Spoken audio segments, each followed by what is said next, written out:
Okay, the first thing they want you to do is to enable the content, and you should see in here an enable content button.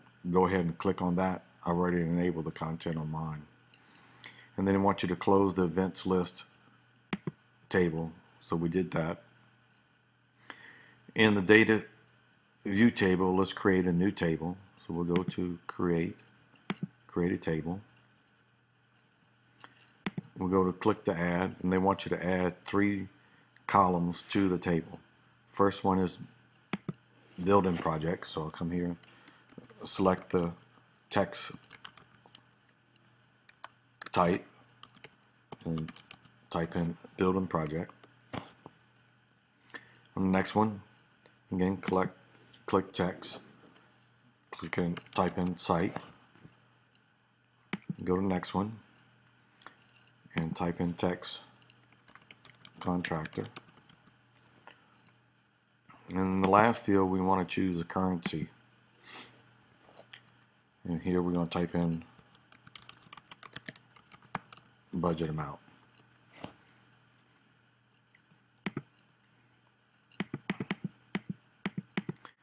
Now they want you to change this ID.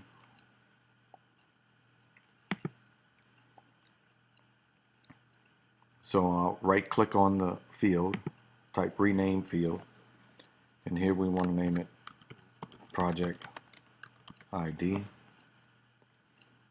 they also want you to change its type. So we'll come over to here to where it says data type auto number, and we'll choose text. Type it in, just click on the field, and then type in P356 data, and you hit the right arrow key. I'm going to go ahead and type in the rest of the data, and I'll be back after I finish that. When you get to the end of a row, just hit the enter key, and then you can go ahead. Now that I've typed in all the data, they want you to go ahead and save the table. So I'll click the save. Notice it says table 1. I want to change that to projects. Click OK. And then I want to go ahead and close this table. Okay, the next thing they want you to do is to append the records from the downloaded Excel file. So if we go to external data, go to Excel, we want to append a copy of the records to the table projects. I want to browse to where I have my projects.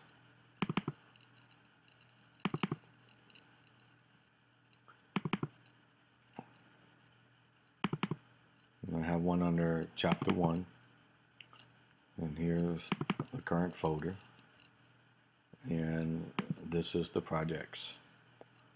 Go ahead and open that, click OK. You should see the fields from the table. You can click next, or you can click finish. Notice we import into the projects table.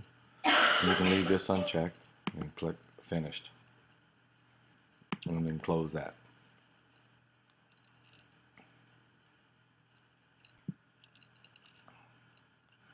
Next, they want you to organize the objects by table and related views.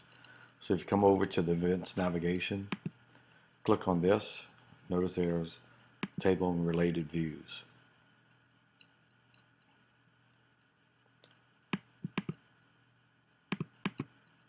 Then they want you to open the projects table, and you can do that by double click on it. You'll notice there should be 8 records here.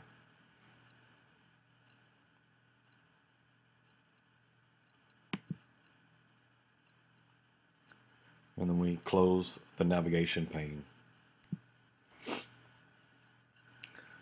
Okay, next they want you to change the view from datasheet view to design view, so we can make some changes to that.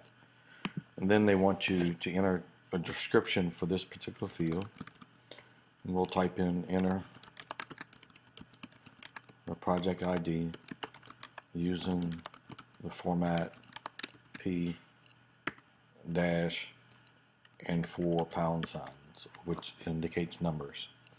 And then they want you to change the field size from 255 to 5.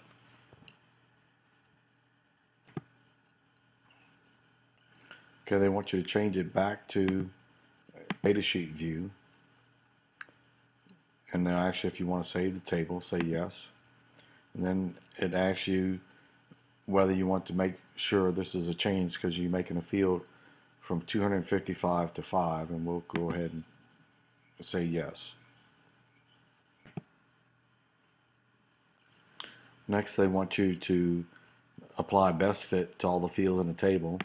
So we do that by choosing all the fields, go to field width, and notice there's a best fit over here. And notice it automatically changes each one to make sure it fits on all the data. Then we'll go ahead and we can save the table, and we can close the table. Now they want you to import the records from the downloaded Excel file with the contractors into the new contractors. So again, we'll go to external data, we'll go to Excel. This time we'll leave import source data into a new table. We'll browse to contractors. Click OK. Now you want to check first row as column headings. Click Next.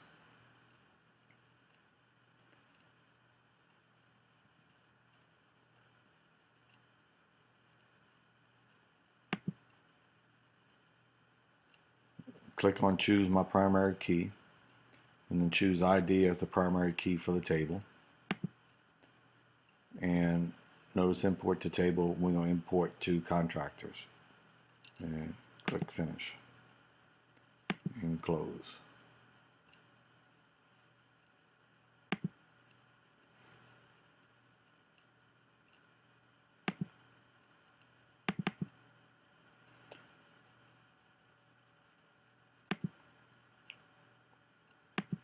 And make sure that you can open the contractors table and then open it in datasheet view. Okay, now they want you to apply best fit, so select each of the columns as we did before. Right click, bring up field width, choose best fit, then I want you to save the table and then close it. This is steps 1 through 11, and I'll send you another one with the remaining steps.